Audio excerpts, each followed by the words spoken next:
যথারীতি আমরা বাসে করে এসে নামলাম এখানে, কিন্তু এখান থেকে বাস কিন্তু আর এই আম্বের ফোর্ট যাবে না, নেমে পড়তে হলো আমাদের।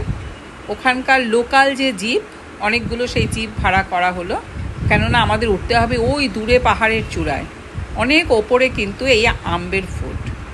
অনেকে কিন্তু আবার এই আম্বের ফোর্টকে আমের ফোর্টও বলে জানেন। এটা দুটো নামেই কিন্তু পরিচিত।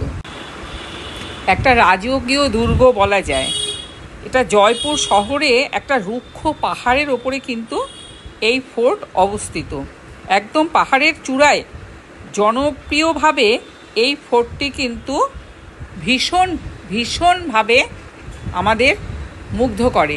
আর এই ফোর্ট দেখতে অনেক সময় হাতে নিয়ে যেতে হবে। এই দুর্গটা কিন্তু একদম দেখার মতো।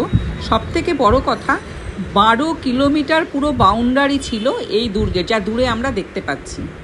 আর 8 কিলোমিটার একটা সুড়ঙ্গ পথ ছিল, যা এই দুর্গর ভেতর থেকে অন্য জায়গায় কিন্তু পৌঁছে যাওয়া যেত।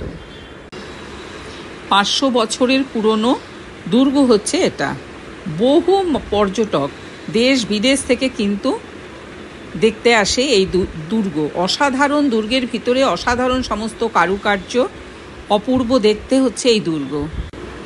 এই দুর্গের ইতিহাস অনেক প্রাচীন, এই নিয়ে অনেক কথা আছে।